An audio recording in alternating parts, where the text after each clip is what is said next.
Salut tout le monde, c'est Antoine. Avant de commencer cette vidéo, je me permets de vous souhaiter une excellente année 2019. Elle est bien commencée avec des manifestations de gilets jaunes qui continuent, avec une mobilisation qui ne faiblit pas, contrairement à ce qu'avaient annoncé les médias et ce que pensait le gouvernement. Donc c'est une année qui s'annonce bien. Alors pour revenir à ce qui nous concerne dans cette vidéo, ce dimanche 6 janvier 2019, j'étais l'invité de BFM TV pour parler des violences dans les manifestations de gilets jaunes. J'ai évidemment rappelé que quand on parlait de violence, il fallait parler de toutes les violences, y compris celles commises par le pouvoir, par le biais des forces de l'ordre qui commettent aussi des violences policières. Et puis ensuite, on a parlé du grand débat d'Emmanuel Macron sur diverses questions et j'ai ramené en permanence deux sujets qui me semblent les plus importants qui sont le référendum d'initiative citoyenne, le RIC, et la suppression de l'ISF et la remise en place de mesures de justice sociale. Voilà, je vous laisse regarder cette vidéo et puis je vous retrouve à la fin. Pause. Plusieurs centaines de femmes gilets jaunes se sont donc rassemblées aujourd'hui un peu partout en France. Toulouse, Marseille, Avignon ou encore Paris, dans la capitale. Elles étaient environ 500. Des femmes qui veulent donner une image plus pacifique du mouvement. Jules Capello. Tout ensemble, gilets jaunes sur les épaules, environ 500 femmes mobilisées dans la capitale pour affirmer leur rôle primordial dans le mouvement. La femme, elle a un énorme pouvoir aussi. La femme, elle est présente, la femme, elle existe. En plus de la traditionnelle marseillaise, des slogans hostiles au président de la République. Main dans la main, ces femmes défilent et portent les principales revendications des gilets jaunes. Qu'on nous mette le RIC en place et que immédiatement, si le gouvernement veut nous montrer sa bonne foi, qu'il enlève toutes les taxes sur les denrées alimentaires immédiatement. Autre objectif de cette mobilisation 100% féminine, donner une image plus pacifiste du mouvement des Gilets jaunes. On est là vraiment pour montrer que faut faire attention et il ne faut pas tout mélanger. Il y a le mouvement et il y a ce qui se passe à côté, les débordements. C'est vraiment deux choses totalement différentes. Après un nouveau samedi de mobilisation marqué par des débordements, beaucoup dans le cortège dénoncent les violences, quand d'autres mettent en avant la brutalité des forces de l'ordre. Je portais un regard particulier sur les violences en général, jusqu'à ce que moi-même je finisse par en subir. J'étais la première à défendre les forces de l'ordre. Voilà, maintenant ça commence à coincer beaucoup. Le pacifisme, malheureusement, s'efface de plus en plus. En plus de Paris, des manifestations de femmes gilets jaunes ont aussi été organisées dans d'autres villes de France, comme à Toulouse ou encore à Avignon. Et comment sortir de la spirale de violence de ces samedis qui s'enchaînent avec ces images de dégradation, images d'agression en marge des mobilisations des Gilets jaunes? C'est l'une des questions qui se posent après de nouvelles scènes de violence très marquantes hier à Paris, mais aussi en province. Emeline Darcourt. Merde, je me retirer les sous. Dimanche matin à Saint-Nazaire, les clients de la banque découvrent les dégâts. On est dans la merde là. Ici, le 8e samedi de mobilisation des Gilets jaunes s'est accompagné de casses. Des agences bancaires en ont fait les frais. Moi je suis émue, ça m'énerve, Parce que vous voyez, j'ai besoin d'argent, je peux même pas retirer d'argent. Mon fils il doit aller quelque part demain. Je vais pas pouvoir lui donner d'argent parce que je peux pas retirer. Je comprends pas. Non, je comprends pas. Pourquoi qu'ils se vengent sur le matériel comme ça? Ils cassent tous les banques, après on fait comment pour retirer nous? Mais c'est un peu... Après je suis pour les gilets jaunes, je suis d'accord, mais pas pour les casseurs. Ceux qui ont cassé samedi, cette femme les a observés et filmés. Ce n'était pas des gilets jaunes puisque moi j'étais témoin et c'était essentiellement des casseurs.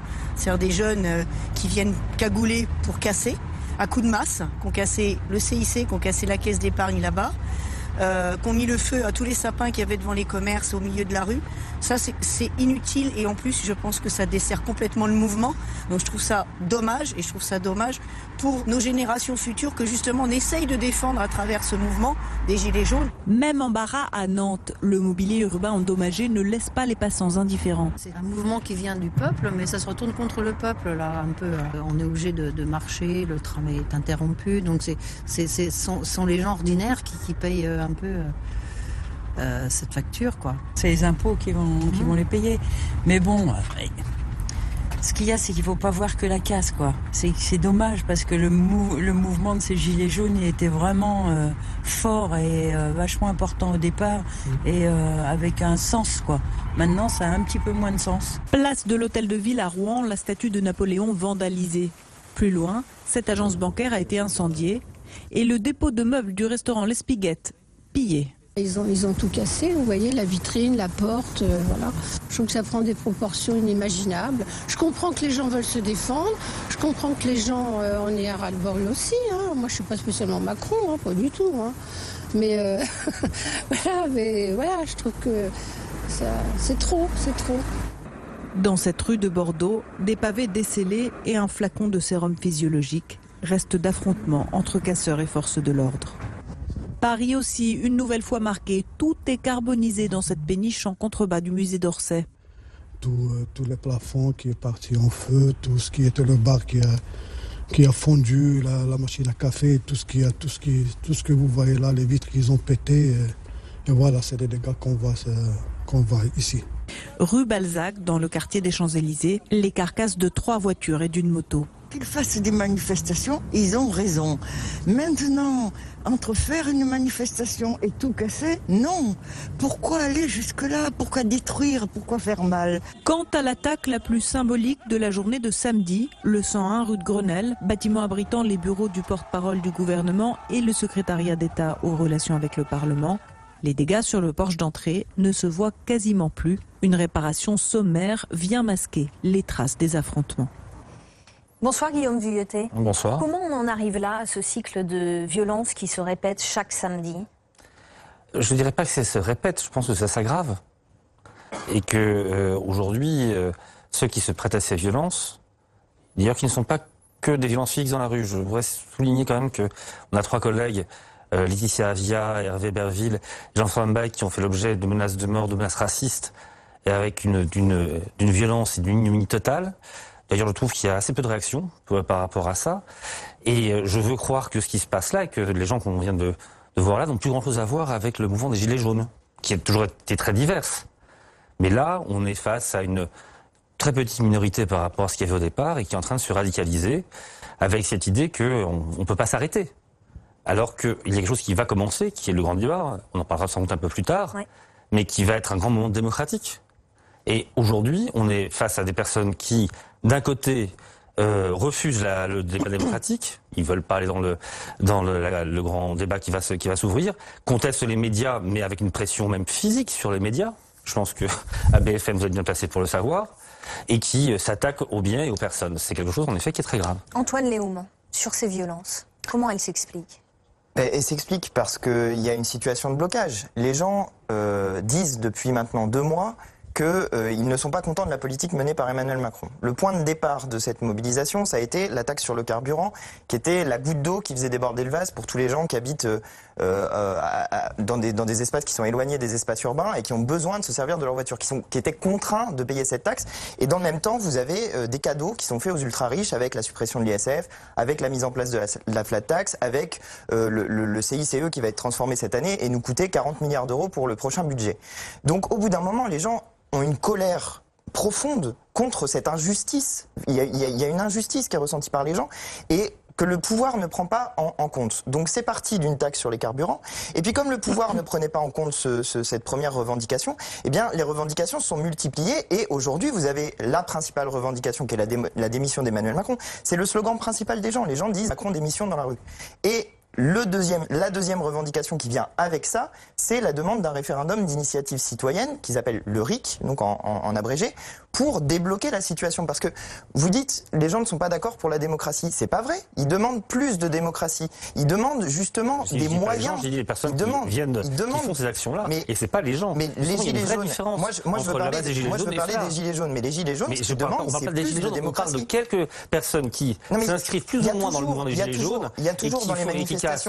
Il y a toujours dans les manifestations des casseurs. Je peux vous dire, nous, pour en faire des manifestations, pour en organiser, on est victime assez régulièrement. Vous ne justifiez pas que sur les casseurs en disant que c'est LFI qui est derrière. Non, je vous dis absolument pas. Justement, je vous dis pas que c'est LFI qui est derrière. Je vous dis que nous, quand on organise des manifestations, on a aussi affaire à des casseurs qui viennent pourrir le message que nous essayons de. Oui, nous dénonçons. Il n'y a pas de souci à dénoncer ce genre de comportement. Vous voyez bien que ça pénalise des gens qui se retrouvent. On voyait cette restauratrice tout à l'heure. Qu'est-ce qu'elle peut bien avoir à faire avec la suppression de l'ISF? C'est pas son problème à elle. Ça met une personne en difficulté et on est tous d'accord pour dire que c'est complètement idiot métro, d'aller casser la devanture d'un restaurant. Et on va regarder ce soir un message de Jean-Luc Mélenchon sur Facebook qui dit « Quelle puissance peut être durablement gouvernée pendant 6 jours dans l'attente d'une insurrection hebdomadaire ?» Là, il y a une mise en cause quand même, Constance Le Grip. Quel est votre point de vue à vous? Oui, alors nous condamnons bien sûr avec la plus grande fermeté toutes les violences et encore les violences qui se sont déroulées hier à Paris et dans plusieurs villes de France, les violences commises à l'encontre des forces de l'ordre qui ont encore généré des images extrêmement choquantes, les violences commises à l'encontre des journalistes, des gilets jaunes aussi. de parlementaires. Les gilets jaunes qui manifestent dans leur immense majorité de manière extrêmement pacifique n'ont absolument rien à craindre parce que le droit de manifester est tout à fait librement exercé en France et les forces de l'ordre sont là pour garantir entre autres choses le bon fonctionnement des institutions républicaines et notamment le droit absolu qui est un droit reconnu par la Constitution de manifester. Mais par contre, je suis d'accord qu'il y a une aggravation de la violence et des exactions commises par un certain nombre d'agitateurs, d'activistes, de professionnels de la casse qui font du coup l'amalgame avec les revendications des Gilets jaunes qui sont en train, vous exprimiez vous-même à travers le mot pourrir le mouvement tout à l'heure, cette idée qu'effectivement un mouvement de contestation et de revendication sociale et politique peut être pourri par des comportements factieux et séditieux. C'est à parce que ça porte un autre message. Antoine Léaumont. Et donc il faut que force reste à la loi. La priorité, c'est de rétablir l'ordre républicain. Quand on parle de la dénonciation des violences, il faut dénoncer toutes les violences. Et c'est-à-dire aussi les violences qui sont commises contre les Gilets jaunes. On en est à 11 morts. On en est à 11 morts. Mais ce ne sont pas du tout des violences policières, entre guillemets. Mais des morts, c'est pas des violences. Mais c'est pas des violences policières. Mais attendez, c'est des... non, mais vous voulez parler de violence. Non, mais la plupart, excusez-moi, la plupart de ces morts, c'est au blocage des Gilets jaunes. Ce sont pas des... Elles ne sont pas dues aux violences policières. Attendez, il y a deux... On est vraiment dans la confusion. Mais non, absolument pas. Il y a deux types de violences. Il y a les gens qui perdent leur sang-froid face au mouvement des Gilets jaunes, et c'est des violences puisqu'il y a des morts. Donc je suis désolé, quand il y a des morts, c'est qu'il y a des violences. Et il y a aussi des violences policières, mais qui ne sont pas responsables de morts. Mais tout à l'heure, dans le reportage, attendez, dans le reportage que non, pas sur le même plan, on dit pas n'importe quoi. Je vous dis juste qu'il faut dénoncer l'ensemble des violences et pas systématiquement celles qui sont commises par le mouvement des Gilets jaunes, puisqu'on voit bien la logique. On voit bien la logique qui est la vôtre, qui est de jeter l'anathème sur quelques personnes pour discréditer complètement le mouvement et faire en sorte de déplacer le problème. Mais je voudrais juste finir sur les violences. Je voudrais juste finir sur les violences. Tout à l'heure, vous aviez dans votre reportage, il y avait une personne qui s'appelle Laetitia et qui disait « Moi, j'ai toujours défendu les forces de l'ordre jusqu'à ce que je me prenne moi-même un coup ». Donc vous voyez que même des gens qui sont extrêmement pacifiques, qui sont dans une logique républicaine précisément de manifestation et qui sont d'accord pour défendre les forces de l'ordre et pour considérer que les forces de l'ordre sont précisément là pour assurer la sécurité des gens, qui en viennent eux-mêmes à considérer qu'il y a un problème qui est posé. Mais le problème, il ne faut pas pointer du doigt les policiers, sauf les quelques cas qu'on a pu voir. Attends, comment on met fin ? Oui, mais sauf les quelques cas qu'on a pu voir où il y a des violences qui sont très identifiées sur des personnes. Mais il faut dénoncer ceux qui donnent les ordres. Il faut dénoncer ceux qui donnent comment dire, c'est le gouvernement qui donne des ordres très violents pour les forces de l'ordre. On a vu il y a quelques semaines, c'était pas le cas pour cette semaine-ci, mais c'était le cas avant les fêtes. On avait des chars dans la ville, dont Marianne a révélé qu'elles étaient équipées d'un liquide incapacitant capable de en gros, comment dire, incapaciter la surface d'un stade de foot. Mais vous vous rendez compte au niveau auquel on en est arrivé? On va laisser répondre, s'il vous plaît. Non, alors ne monopolisez pas la parole. On va laisser répondre Guillaume Dugnottière. Je vous avoue que j'ai le plus grand respect pour le débat démocratique et pour les filles dans ce débat, il n'y a pas de souci. Mais sincèrement, vous devriez faire des choses simples. Que vous souteniez toute ou partie des revendications, c'est une chose. Que vous ne soyez pas d'accord avec le gouvernement, c'est une chose. Mais ne soyez pas dans la confusion des genres par rapport à ça. On ne peut pas mettre sur le même plan toutes les violences, avec en effet là, des violences où il y a eu des personnes qui ont été tuées dans des circonstances dramatiques, mais mais accidentelles, qui sont consécutives aux formes qu'a pris ce mouvement. Et en particulier, c'est pour ça qu'il faut déclarer les manifestations. C'est parce que sinon c'est dangereux de ne pas le faire et mettre ça en ballant avec. Il y a eu des procédures de l'IGPN qui ont été diligentées pour savoir s'il y avait eu des débordements de la police. C'est fait systématiquement. Il n'y a pas de profession qui soit plus contrôler que celle-ci. Et moi, je soutiens les forces de l'ordre parce que ça fait maintenant des semaines qu'elles sont sous le feu de cette violence. Mais non, mais vous avez semé le trouble. Là, excusez-moi, entre la parole de votre leader, de M. Mélenchon, qui était fasciné il y a peu, ce que vous dites ce soir, en mettant tout sur le même plan et en étant dans la plus grande confusion, excusez-moi, non, s'il vous plaît, on va écouter Constance Le Grip. Bien sûr. Constance Le Grip, il y a une proposition qui arrive en ce moment, qui est celle de créer un fichier des manifestants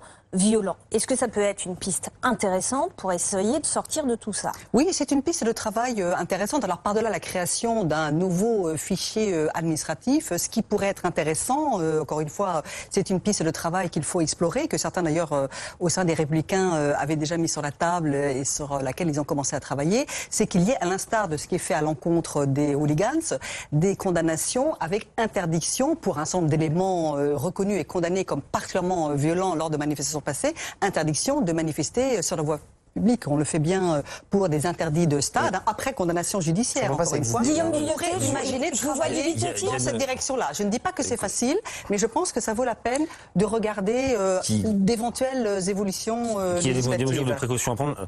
Il y a une petite nuance entre un stade et la voie publique, c'est que justement la voie elle est publique et c'est là aussi où les citoyens doivent pouvoir se mouvoir sans et manifester s'ils le souhaitent.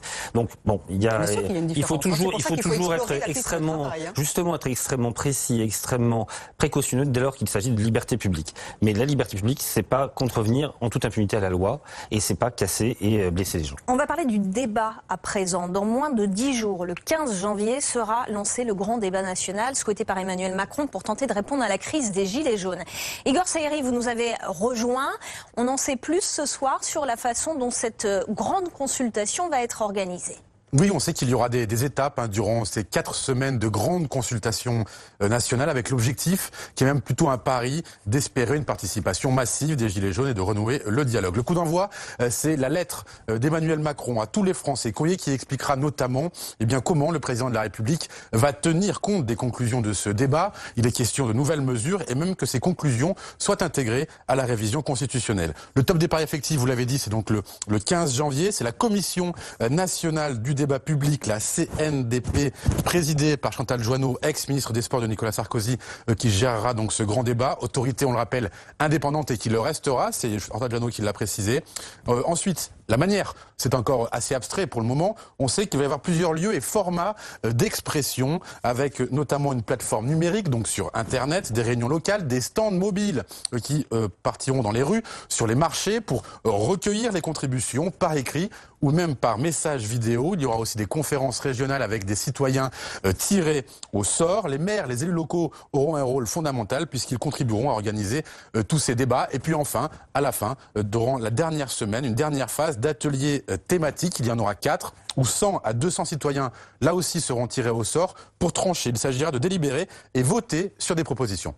Quels sont les 4 grands thèmes de débat qui ont été fixés par le gouvernement, Igor? Il y a d'abord la transition écologique. Comment se loger, comment se déplacer, comment se chauffer, la fiscalité, quels sont les bons prélèvements, quel est le bon niveau de dépenses, la démocratie et la citoyenneté, comment mieux associer les citoyens à la prise de décision, comment mieux représenter les sensibilités. Et puis il y a l'organisation de l'État et des services publics sur le territoire, mais l'exécutif précise qu'il n'empêchera aucun citoyen de parler du sujet qu'il souhaite. Et on a une idée des mesures que les Français aimeraient voir adoptées à l'issue de cette consultation. 5 mesures sur lesquelles les Français interrogés ont un avis tranché. C'est un sondage IFOP pour le JDD. 82% sont pour la réduction d'un tiers des parlementaires. C'est une surprise de le voir en tête. Il y a également 80% des sondés qui sont là pour la prise en compte du vote blanc dans les résultats des élections. Il y en a 80% qui sont pour le RIC, le fameux référendum d'initiative citoyenne que tous les gilets jaunes ou presque réclament.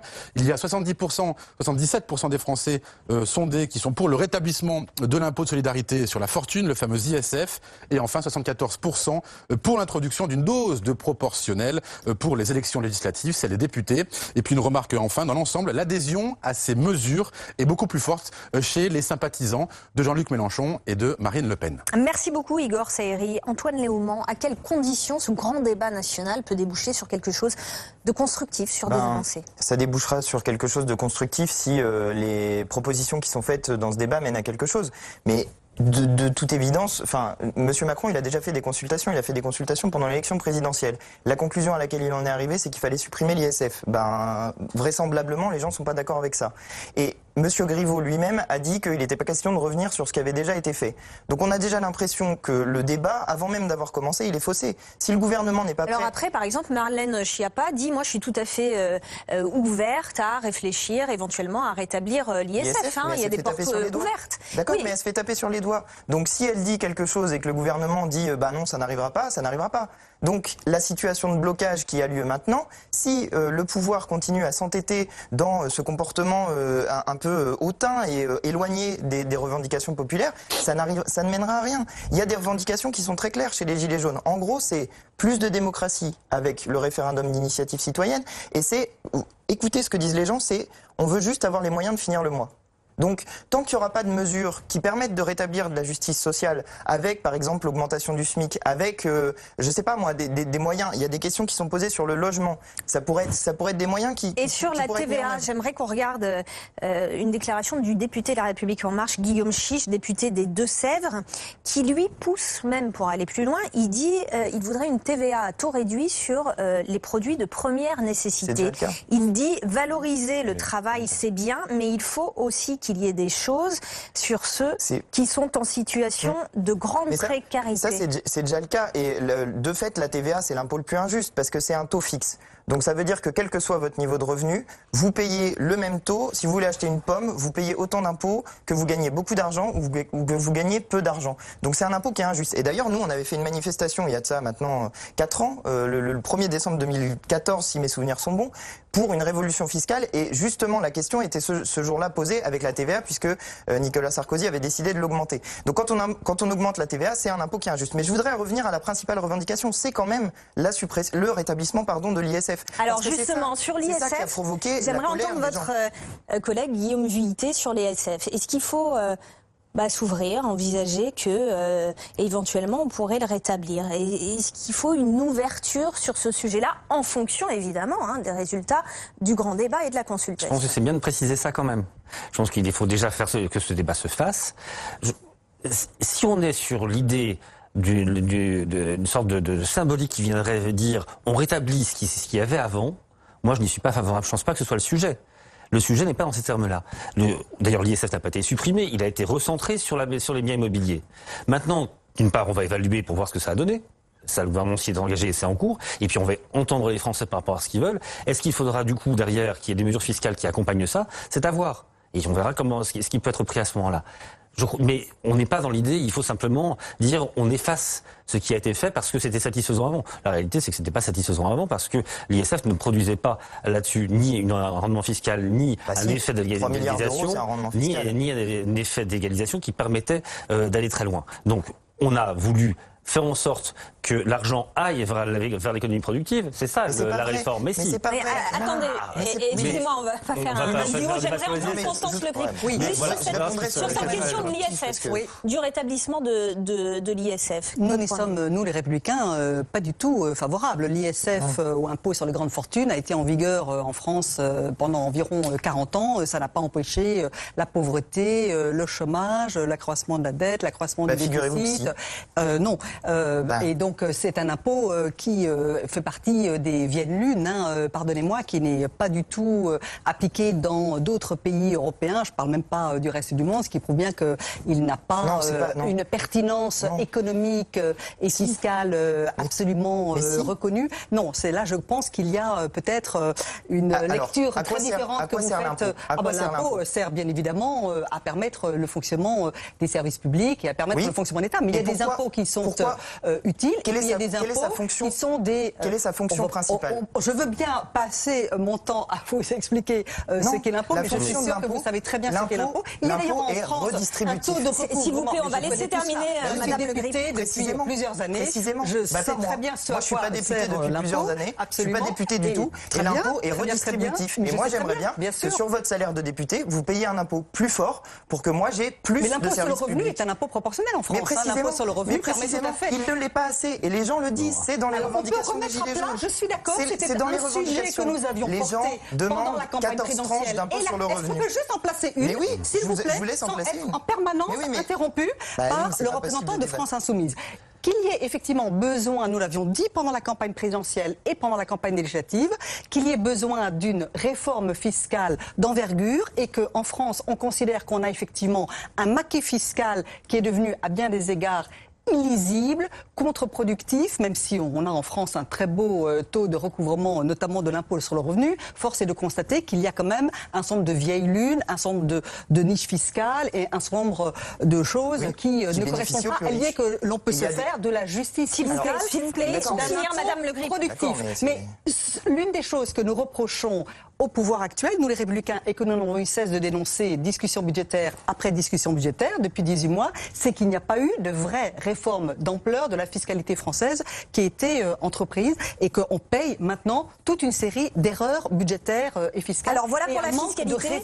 Voilà pour la fiscalité. Pause. Bon alors je me permets d'interrompre l'émission ici parce que sur ce sujet de l'ISF, j'ai ensuite plus eu la parole et je ne l'ai même plus eu du tout dans le reste de l'émission. Mais ce que je voulais dire, c'est que quand ces deux députés, celui de La République En Marche et celle des Républicains, nous disent que l'ISF, en gros, ça sert à rien, que ça n'existe nulle part ailleurs, etc., etc., et que ça sert, en le supprimant, ça sert à l'économie productive, eh bien c'est faux, parce que l'ISF, c'est un impôt qui sert à redistribuer la richesse de ceux qui en ont énormément, de ceux qui sont les plus riches de notre pays, et ça rapportait, quand ça existait, 3 milliards d'euros, ce qui permet de faire énormément de choses du point de vue du service public et du point de vue du budget de l'État. Donc c'est bien une recette fiscale et c'est une recette fiscale très importante dont s'est privé l'État et qui exige ensuite une compensation qui passe par des mesures d'économie soit sur le service public, soit des mesures d'économie sur par exemple les prestations sociales qui peuvent être données aux gens. Donc ça c'était le premier point et ensuite le deuxième point c'est quand le député de La République En Marche dit que supprimer l'ISF ça sert à investir dans l'économie productive, là encore c'est faux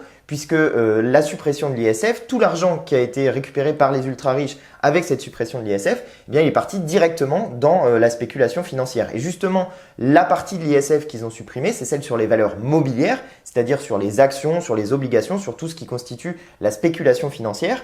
Et cet argent-là, il a été en gros libéré pour à nouveau alimenter la bulle financière. Donc cet argent-là, il part pas du tout dans l'économie productive. Et d'ailleurs, s'ils avaient vraiment voulu que ça parte dans l'économie productive, ils auraient pu mettre en place, si on suit leur logique, ils auraient pu mettre en place par exemple des niches fiscales dans lesquelles ils auraient dit si vous investissez dans telle entreprise ou dans telle entreprise en France, vous aurez moins d'impôts sur ces investissements dans votre entreprise. Là, ils l'ont pas fait, ils ont juste supprimé l'ISF en disant faites ce que vous voulez du fric, de toute façon, on vous fait confiance pour on sait pas quoi en faire, mais on sait désormais ce qui en est fait, c'est-à-dire qu'il part directement dans la bulle financière. Voilà ce que je voulais vous dire sur le sujet de la fiscalité. Alors l'émission continue ensuite, j'ai plus eu la parole, mais je vous retrouve en fin d'émission pour justement compléter cette émission de nouveau. Au-delà sur le débat, je voudrais qu'on regarde les résultats d'une consultation du CESE, le Conseil économique, social et environnemental. Consultation pour répondre à la crise des Gilets jaunes. Il y a eu 260 000 votes et voici les résultats qui ressortent. 1. L'abrogation du mariage pour tous, 5 900 votes. La fin des subventions dans l'éolien, le retour à l'université des allocations familiales et la prise en compte du vote blanc ainsi que la création du référendum d'initiative citoyenne. Quand on voit en 1 l'abrogation du mariage pour tous, qui est une revendication qu'on n'entend pas sur les ronds-points, qu'on n'entend pas dans les manifestations, la question qu'on peut se poser, c'est est-ce que ces consultations ne risquent pas d'être prises en otage par des groupes de pression ? Par des lobbies, Guillaume Vuittet. Mais ce que vous décrivez là, d'une part, c'est pas exactement une nouveauté, mais ceci dit, là, en effet, la dimension qu'on lui donne est tout à fait nouvelle. Ce sont les nouvelles technologies et leur capacité à prendre en compte la vie des gens, d'avoir une démocratie quasiment permanente, avec une sorte de sondage permanent sur tous les sujets. Avec des nouvelles qui parfois sont des fake news. On a annoncé la mort d'une personne aujourd'hui alors que c'était faux. Des choses comme ça qui font que tout est beaucoup plus compliqué. Mais à quelles conditions la grande consultation nationale qui va se passer en partie sur Internet peut mieux réussir que ça? Je reprendrai les mots de Chantal Joanneau qui s'est exprimée là-dessus dans le journal du dimanche aujourd'hui. Il dit, vous savez, quand on laisse l'initiative des consultations à tout un chacun, quand on a une méthodologie qui est celle de la Commission nationale du débat public, il se trouve que j'en fais partie par ailleurs, et il y a une véritable expertise qui est de cet organisme qui est de très haute qualité en la matière, eh bien oui, il y aura peut-être ça et là quelques manipulations, mais elles seront noyées dans un débat qui est réel parce que ce pays ressent le besoin de se parler à lui-même, il ressent le besoin de se poser des vraies questions. Et donc peut-être que vous aurez quelques groupes complétistes qui vont se réunir entre eux pour sortir des trucs épouvantables, mais qui seront noyés dans la masse et c'est pas ça qui ressortira. Il faut que là-dessus, nous fassions confiance davantage que justement dans des mécanismes de nouvelles technologies fort sympathiques parfois, mais qui parfois peuvent être tout à fait manipulés. Et ce sera le mot de la fin. Merci beaucoup Guillaume Vuittet, merci Constance Le Grip, merci Antoine Léaumont. Alors malheureusement, j'ai de nouveau pas eu la parole pour répondre sur le dernier sujet, mais je veux vous dire quand même plusieurs éléments. D'abord, sur ce sondage qui a été réalisé, il suffit de regarder les chiffres, vous avez 260 000 votants et seulement 5 900 personnes qui ont voté pour la suppression du mariage pour tous. Et on apprend aujourd'hui que les groupes Manif pour tous, trustés par Frigide Barjot, ont fait exprès d'aller voter massivement sur ce sondage pour l'influencer. Donc on voit qu'il y a du pipotage complet dans ce sondage et évidemment à chaque fois l'objectif en mettant ces chiffres en avant, c'est de diaboliser le mouvement des Gilets jaunes. Maintenant on a l'habitude, on le sait. Et puis une deuxième chose que je voudrais vous dire, c'est à un moment donné ils ont parlé de la réforme constitutionnelle et du fait que peut-être ils pourraient intégrer des choses dans la réforme constitutionnelle. Et le référendum d'initiative citoyenne, précisément les députés de la France Insoumise l'avaient proposé par amendement lorsque était étudiée la réforme constitutionnelle. Et devinez ce qu'ont fait les députés de La République En Marche, ils ont refusé évidemment. Voilà, je voulais vous donner ces petits éléments qui complètent cette émission et que j'ai pas pu dire sur le plateau malheureusement puisqu'on m'a pas redonné la parole et que quand j'ai essayé de la prendre on m'a empêché de le faire. Donc je voulais vous dire tout ça et que vous l'ayez dans une vidéo parce que je trouve ça plus utile que de laisser cette vidéo sans commentaire supplémentaire. J'espère que ce que j'ai dit dans cette émission vous a plu, vous a intéressé. Si c'est le cas, n'hésitez pas à partager cette vidéo et à mettre des pouces bleus pour l'aider à monter dans les tendances. Dites-moi dans les commentaires ce que vous en avez pensé parce que moi ça m'aide beaucoup à progresser, à développer ce que je vais dire ensuite sur les plateaux. Et puis si vous passez ici pour la première fois ou si vous passez régulièrement et que vous ne l'avez pas encore fait, je vous invite à vous abonner à ma chaîne. Ça se passe quelque part par ici. N'oubliez pas de cliquer sur la petite cloche pour recevoir des notifications sur votre téléphone mobile chaque fois que je publierai une vidéo. Voilà, c'est tout pour aujourd'hui. J'espère que ça vous a plu et je vous dis à très bientôt pour de nouvelles vidéos. Allez, salut!